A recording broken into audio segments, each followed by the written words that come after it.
தற்போது அண்ணா திராவிட முன்னேற்ற கழகத்தின் சார்பில் தங்களுடைய பிரச்சாரம் எழுச்சி பயணம்தான் மக்களை இருக்கிறது என்று சொல்ல பேராசிரியர் கல்யாண சுந்தரம் அவர்களை அன்போடு அழைக்கின்றனர். தலைப்பு என்ன அப்படின்னா, தங்களுடைய பிரச்சாரத்தால் அதிகமாக மக்களை கவர்கிறவர்கள் யார் என்பதுதான் தலைப்பு. இந்த தலைப்பை பார்க்கிற போதே எனக்கு ஒரு சின்ன தயக்கம் இருந்தது. ஏனென்றால் கவர்வதற்காக பிரச்சாரம் செய்கிற இடத்தில் நாங்கள் இல்லை. எந்த கவர்னா? அதுதான் பிரச்சனை. எந்த கவர்லையும் நாங்கள் இல்லை, சரிதானா? நாங்கள் உண்மையை சொல்லுகிறோம், அதை மக்கள் ஏற்றுக்கொள்ளுகிறார்கள். பிரச்சாரத்தின் மூலமாக இன்றைக்கு மக்கள் படுகிற துன்பங்களை, துயரங்களை மக்கள் மன்றத்திலேயே எடுத்து வைத்து அதற்கான தீர்வையும் ஒரு கட்சி சொல்லிக் கொண்டிருக்கிறது என்றால், அப்படி ஒரு வேலையை செய்து கொண்டிருக்கிற பொதுச் செயலாளரை தலைமையேற்றிருக்கிற கட்சியிலிருந்து வந்து பேசுகிறேன் என்கிற முறையிலே நான் முதலிலே மகிழ்ச்சி அடைகிறேன். பிரச்சாரத்தை தொடங்கினார். மக்கள் கூட்டம் அலையலையாக தமிழ்நாடு முழுவதும் எங்கே போனாலும் மக்கள் திரளுகிறார்கள். திரளுகிற இடத்திலே அவர் வேறெந்த சண்டையும் போடவில்லை. மிக தெளிவாக மக்களினுடைய பிரச்சனைகளை எடுத்து வைத்தார். இதே மாதிரி பிரச்சாரம் நடந்துட்டு இருக்கு. எப்படி? அந்த பக்கம் ஓரணியில் தமிழகம். நீங்கள் வேண்டுமானால் கடந்த கால அரசியல் வரலாறுகளை எடுத்து பாருங்கள். ஒரு ஆண்ட கட்சி, 4 ஆண்டுகள் 4.5 ஆண்டுகள் ஆண்ட கட்சி எந்த கட்சியாக இருந்தாலும் தன்னுடைய சாதனைகளை வெளிப்படுத்துகிற வகையிலே தான் அவர்களுடைய பிரச்சார முழக்கம் இருக்கும், அதற்கான பெயர் இருக்கும். இந்தியா ஒளிர்கிறது என்று பிரச்சாரம் வைப்பார்கள், தமிழ்நாடு முன்னேறி இருக்கிறது என்று பிரச்சாரத்திலே வைப்பார்கள். முதல் முறையாக இப்பொழுது திமுக தான் 4.5 ஆண்டுகள் ஆண்ட பிறகு எல்லாரும் ஓரணியில் வாருங்கள் என்று கூப்பிடுகிறது. எதற்காக என்று கேட்கிறோம். அதோ பார், பாரதிய ஜனதாவை எதிர்க்க வேண்டும் என்கிறார்கள். நான் கேட்கிறேன், 4.5 ஆண்டுகள் நீங்கள் ஆட்சி நடத்தி முடித்த பிறகுதான் இந்த முடிவுக்கே வந்திருக்கிறீர்களா? நீங்கள் என்ன செய்திருக்கிறீர்கள்? 4.5 ஆண்டுகளில் நான் செய்த சாதனைகள் என்று சொல்லி அல்லவா நீங்கள் வாக்கு கேட்க வேண்டும். அப்படி அல்லவா உங்களுடைய பிரச்சாரத்தை நீங்கள் கட்டமைத்திருக்க வேண்டும். இல்லையே. ஏன்? சொல்லுவதற்கு சாதனை என்று எதுவும் இல்லாத போது எதை வைத்து பண்ண முடியும்?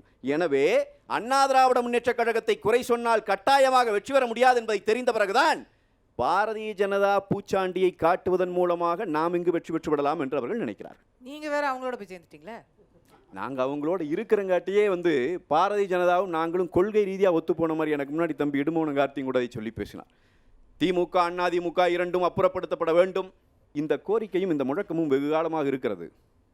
ஆனால் அதற்கு சரியான மாற்று என்று தமிழ்நாட்டு மக்கள், தமிழர்கள் யாரையாவது அடையாளம் கண்டிருக்கிறார்களா?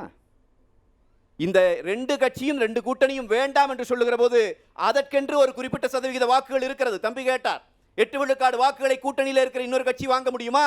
ஒருவேளை இந்த 2ம் வேண்டாம், திமுக அதிமுக வேண்டாம் என்று போய் நின்றால் அதே வாக்குகளை வாங்குவார்கள். இது ஒரு குறைந்தபட்ச வாக்குகள் இருந்து கொண்டே இருக்கிறது. நான் அவருக்கு சொல்லுகிறேன், காசு கொடுக்காம திமுக அதிமுக வெற்றி பெற முடியுமா என்கிற அந்த கேள்வியை தொடர்ச்சியாக வைக்கிறார்கள். இவையெல்லாம் குற்றச்சாட்டுகள். காசு வாங்கிட்டு தேர்தலை சந்திக்கிறீங்கிற குற்றச்சாட்டும் இருக்கிறது. குற்றச்சாட்டுகள் இருந்து கொண்டுதான் இருக்கிறது. அப்ப அதையெல்லாம் தாண்டி அண்ணா திராவிட முன்னேற்ற கழகம் களத்திலே வருகிற போது வெறும் விமர்சன அரசியலை வைக்கவில்லை, கோட்பாடு ரீதியான பிளவுகளையே முதன்மைப்படுத்தவில்லை. மாறாக சொல்லுகிறோம், நாங்கள் ஆட்சியில் இருந்த 10 ஆண்டு காலத்திலே 17 மருத்துவக் கல்லூரிகளை தமிழ்நாட்டிலே கொண்டு வந்தோம் என்று சொல்லுகிறோம். இந்தியா விடுதலை அடைந்த பிறகு நீங்கள் எடுத்து பார்க்கலாம், எந்த மாநிலத்திலும் ஒரு ஆட்சி காலத்தில் 11 மருத்துவக் கல்லூரிகள் கொண்டு வந்த சரித்திரம் கிடையாது.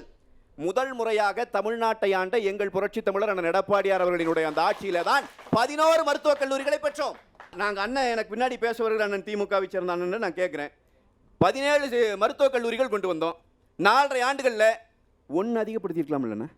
அப்போ என்ன சொல்கிறோம்? இலவசமாக மனிதனுக்கு கல்வி கொடு, இலவசமாக மனிதனுக்கு மருத்துவம் கொடு, இதற்கெல்லாம் முன்னெடுப்பை எடுத்த இயக்கம் அதிமுக. அதைத்தானே நாங்கள் சொல்கிறோம். 2000 அம்மா மினி கிளினிக்குகளை கொண்டு வந்தோம். பேசிட்டே போயிடலையே. எங்கள் பொதுச் செயலாளர் ஒரு பேச்சாளராக நின்று போகவில்லை, மாறாக களத்திலே செய்து காட்டினார். ஒரு சாதாரண விவசாய குடும்பத்திலிருந்து ஒரு விவசாயி ஒரு கிளை செயலாளராக இருந்தவர் முதலமைச்சரான பிறகு சாதித்து காட்டினார். 2000 அம்மா மினி கிளினிக் ஒவ்வொரு கிராமங்களுக்குள்ளாகவும் இந்த கிளினிக் வந்துச்சு. நான் கேட்கிறேன், அதில் 1வது இன்னைக்கு இருக்கா? அம்மா உணவகங்கள் என்கிற மாசற்ற திட்டங்களை அண்ணா திராவிட முன்னேற்ற கழகம் கொண்டு வந்த திட்டங்களை யாராவது ஒருவர் குறை சொல்ல முடியுமா? எதிர்க்கட்சியாக இருந்தாலும் சொல்ல முடியுமா? 500 கலைஞர் உணவகங்கள் கொண்டு வருகிறேன் என்று சொன்னீர்களே, எங்கே? தேர்தல் வாக்குறுதியிலே மட்டும் இருக்கிறது. அப்போ இதைத்தான் நாங்கள் சொல்கிறோம். அண்ணன் வன்னியரசு அவர்கள் பேசுகிற போது எனக்கு இருந்த வருத்தம் என்னென்னா, அண்ணன் வன்னியரசு அவர்கள் எல்லாம் வெகு காலமாக களத்தில் நின்று கொண்டு அரசியல் செய்கிற ஒரு நபர், என்னுடைய பெரிய மரியாதைக்குரியவர். ஆனால் நாம் ஒரு பிரச்சனை திமுக செய்கிறது என்று சொன்னால் திமுக அப்படி செய்யவில்லை என்று அவர் மறுப்பதில்லை. ஆமா திமுக செய்கிறது அதுக்கு இதுதான் காரணம்னு கூட சொல்றதில்லை. உடனடியாக உத்தரப்பிரதேசத்துக்கு போய்விடுவது.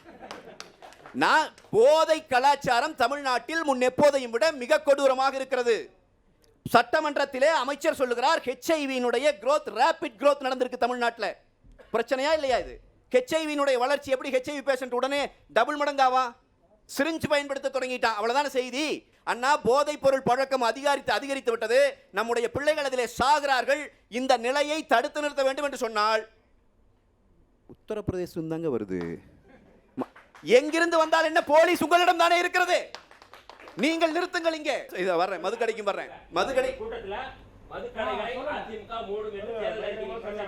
ரைட், அண்ணனோட கருத்தையும் நான் எடுத்துக்கிறேன். நான் சொல்றேன், இப்ப நீங்க இது இவ்வளவு பதட்ட வேண்டியதில்லை, நான் சொல்றேன்.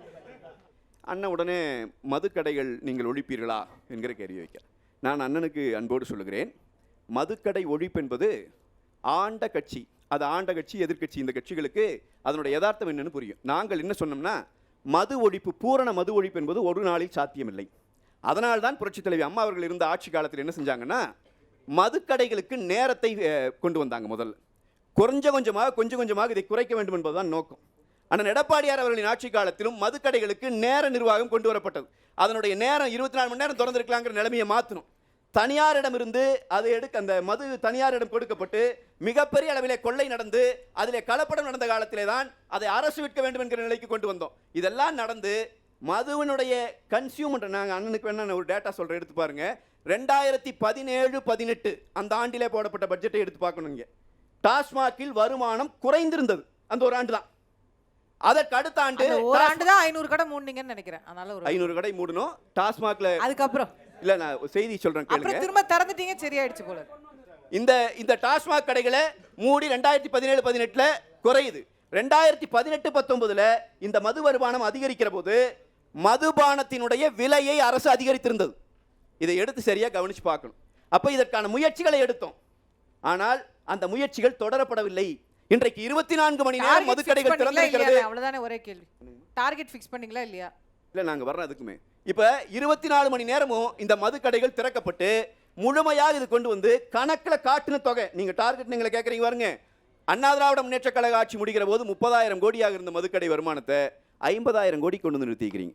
அதை மரியாதைக்குரிய அண்ணன் விரும்பி இருந்தால் என்றால் ஸ்டாலினிடமே கேட்டிருக்கலாம், மதுக்கடைகளை உடனே மூடுங்களே ஸ்டாலின். எங்களை இவ்வளவு அவசரப்பட்டு கேட்கிறவர், அவரை சந்திக்கிற போது நேரடியாக கேட்டிருக்கலாம், கூட்டணி கட்சியிலே தான் இருக்கிறார்.